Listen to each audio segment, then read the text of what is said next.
Welcome दोस्तों, PKC में आपका स्वागत है। अभी हम BSc second part chemistry honours के एक नेम रिएक्शंस हैं जिसका नाम है पर्किन रिएक्शन। तो ये है BSc second part, okay, chemistry honours chemistry. इसमें एक नेम रिएक्शन है पर्किन रिएक्शन। इसी को हम लोग पर्किन कंडेंसेशन के नाम से भी जानते हैं। इस कंडेंसेशन में मॉलिक्यूल्स का जो रिलीजिंग होता है, वाटर मॉलिक्यूल्स का रिलीजिंग होता है या एसिटिक एसिड होता है, एक छोटा सा मॉलिक्यूल रिलीज होता है। कंडेंसेशन में होता है क्या है, जब दो कंपाउंड एक दूसरे के रिएक्शन करते हैं तो उसमें एक छोटा मॉलिक्यूल्स का रिलीज होता है, चाहे कार्बन डाइऑक्साइड हो, एसिटिक एसिड हो, वाटर हो या HCl हो, छोटे छोटे मॉलिक्यूल का क्या होता है, रिलीजिंग होता है। तो यही है कंडेंसेशन प्रोसेस। जरा एक बार चर्चा करते हैं ये क्या है। तो पर्किन रिएक्शन या पर्किन कंडेंसेशन ये जो है बाय WH पर्किन 1868 यानी 1868 में पर्किन नाम के साइंटिस्ट के द्वारा, WH पर्किन नाम के केमिस्ट के द्वारा ये रिएक्शन कंडेंसेशन किए गए।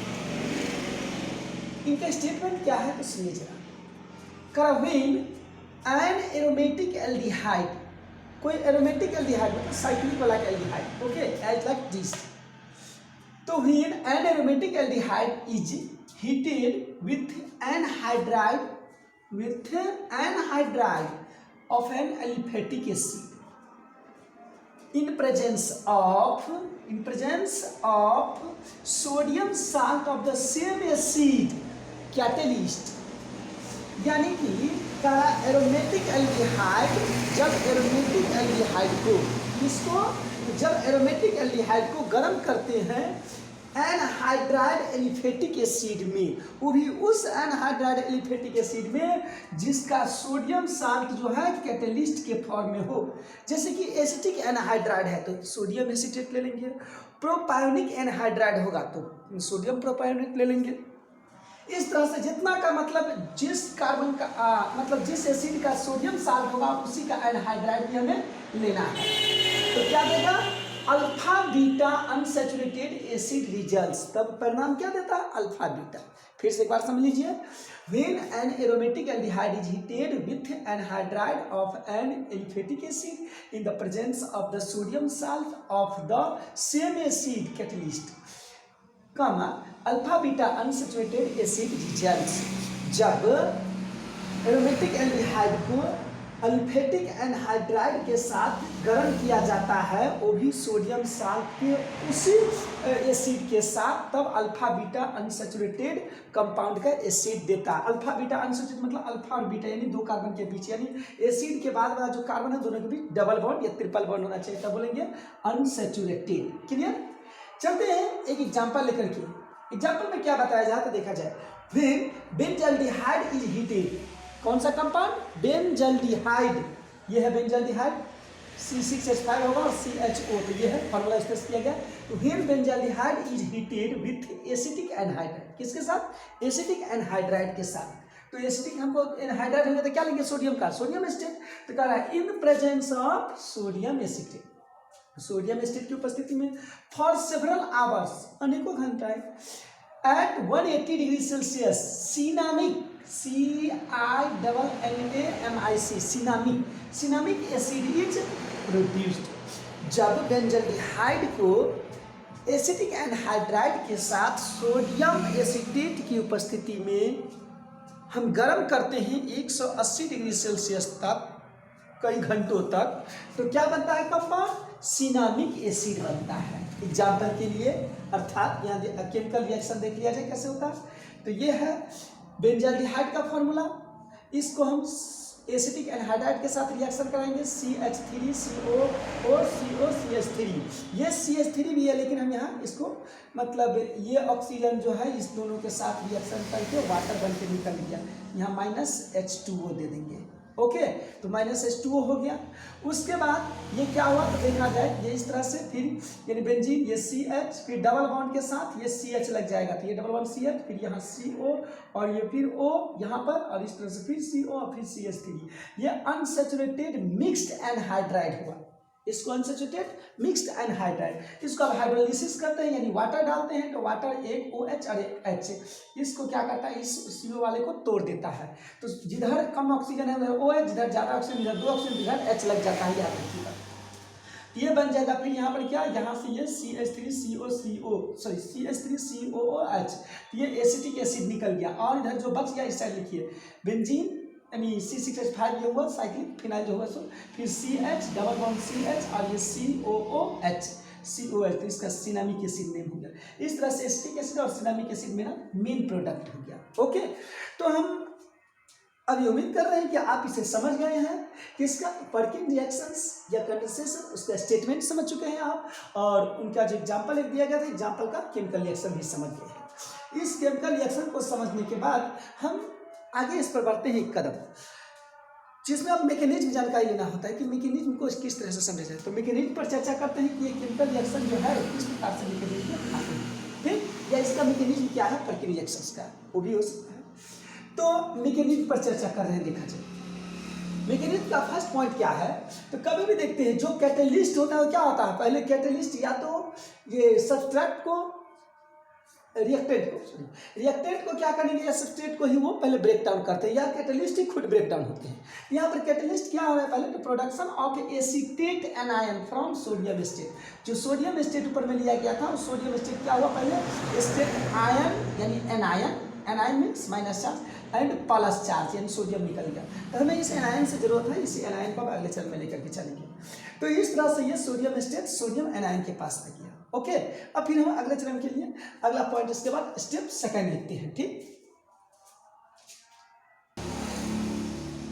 तो स्टेप सेकंड पर हम लोग आते हैं, ये स्टेप सेकंड। इस सेकंड स्टेप में क्या आता है, फर्स्ट स्टेप में क्या देखा, तो production of state ion. Second step में प्रोडक्शन ऑफ कार्ब एनायन, यानी इसमें कार्बन पर माइनस चार्ज है, उस पर ऑक्सीजन पर चार्ज किया था, इसमें कार्बन पे, किसके द्वारा, production of carb anion bye attacking acetate anion. जो स्टेट एनायन से पहले बना था ना, उस स्टेट एनायन को क्या कहता है, ऑन एसिटिक एनहाइड्राइड। अब लिया जाए जो एसिटिक एनहाइड्राइड सब्सट्रेट लिए थे, रिएक्टेंट में भी दो प्रकार का पार्ट होता है, एरोमार्क से पहले वाला दो पार्ट होता है, एक को बोलते हैं रिएक्टेंट, एक को सब्सट्रेट बोला जाता है, ठीक है। तो सब्सट्रेट पर क्या करता है, ये एसिटेट एनायन जो है अटैक करता है। अब देखा जाए तो ये एसिटेट एनायन, यही पॉइंट स्टेट एनायन है, वहां पर लेते हैं CH3CO और माइनस, ये इलेक्ट्रॉन को हम रिप्रेजेंट कर दें, क्योंकि ऑक्सीजन के पास 1 2 3 पेयर्ड होता है और एक पेयर्ड बॉन्ड में है, तो 4 पेयर्ड तो बॉन्ड को बॉन्ड बना करके अपना यहाँ पर क्या है, कंबाइंड फॉर्म में ये माइनस फॉर्म हुआ यहाँ पर स्टेट एनायन। ये क्या करता है, एसिटिक एनहाइड्राइड के साथ इसका देखिए जो मोर रिएक्टिव हाइड्रोजन एटम है, जो मोर एसिडिक है, उसको क्या करेगा, अट्रैक्ट कर देगा।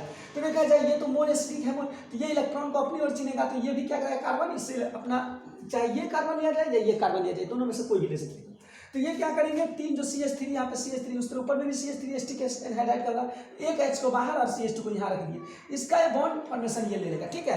जब ये बॉन्ड लेगा तो क्या करेगा, पॉजिटिव हो जाएगा, तो पॉजिटिव मतलब घूमने लगेगा, तो फिर ये सॉल्यूशन में घूम करके क्या होगा, प्लस ये इसके साथ अटैच है, इस तरह से एसिटिक एसिड ये बन जाएगा, CH3COH, ये CH3COH, ये एसिटिक एसिड बन गया अपना। ओके, अब एसिटिक एसिड के बाद ये क्या बन गया, ये माइनस चार्ज यहाँ पर हो गया, तो इसको हम लिखेंगे CH2, ये 2 इलेक्ट्रॉन माइनस लेकर के आ गया, और फिर ये COO CO और CH3, ये हुआ कार्ब एनायन।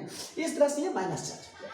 अब कार्ब एनायन का काम क्या है, देखा जाए एक एक स्टेप का काम है इसमें। फर्स्ट क्या किया था हम लोग ने, एसिटेट एनायन लिए, एसिटेट एनायन क्या किए, एसिटिक एनहाइड्राइड से कार्ब एनायन का प्रोडक्शन किया। अब ये कार्ब एनायन क्या करेंगे, तो ये बेंजोल्डिहाइड को फिर जो है ब्रेक डाउन करेंगे, निगेटिव फॉर्म बनाएंगे या उसको अनस्टेबल बनाएंगे, क्योंकि ये एसिटेट एनायन इसको ज़्यादा अनस्टेबल बनाने वाले नहीं थे, क्योंकि यहाँ पर 1 2 3 यानी दो विड्रॉइंग ग्रुप जो है सो हाईली इलेक्ट्रॉन, इसको क्या करेंगे, इलेक्ट्रॉन लेने या देने का काम करें, जिसके कारण इसको अनस्टेबल करना पड़ेगा, इसीलिए, नहीं तो यही पहले वाला ही इसको अटैक कर देता है।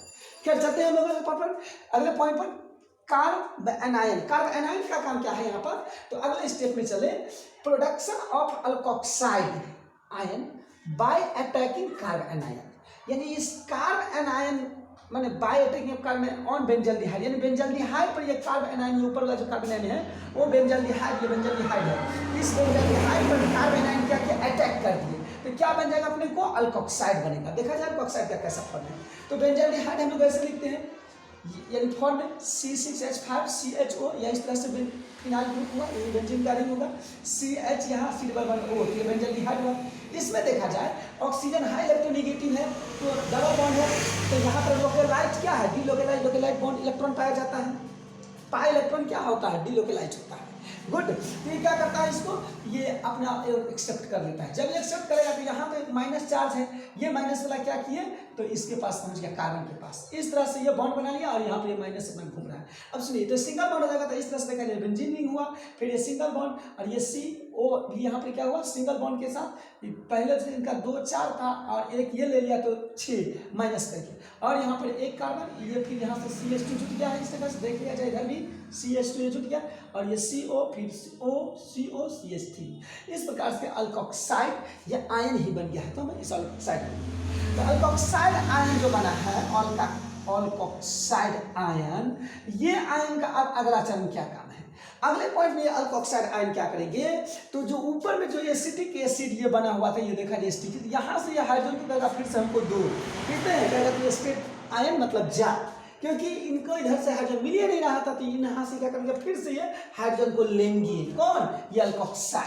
ठीक, तो अल्कोक्साइड का अगला पॉइंट क्या है, स्टेप 4 में formation of beta hydroxy anhydride by absorption of proton from acetic acid to alkoxide, यानी अल्कोक्साइड को देता है क्या, H+, लेकिन किसके, कहाँ से, एसिटिक एसिड से हाइड्रोजन के एब्जॉर्प्शन करके अल्कोक्साइड को देगा और बना देगा क्या, बीटा हाइड्रोक्सी एनहाइड्राइड। तो चलिए जरा देखते हैं, ये अल्कोक्साइड का फॉर्मूला है जो ऊपर में हम लोग यहाँ पर लिखे थे इस तरह से, और यहाँ पर CHOCO यानी HOOC यानी CH3COOH, ये स्टिक इसको उल्टा लिखे, उल्टा करके इधर से H जो है इसके साथ एब्जॉर्ब होकर देखिए, एब्जॉर्ब हो जाता क्या बन जाएगा, OH बन जाएगा यहाँ पर। अब बाकी बात जो है ये फिर स्टिक यहाँ पर CH3COO-, ये जो है सो अलग से क्या और निकलेगी, यहीं पर दे दिया जाए, इसको हटा जाए, ये एसिटेट आयन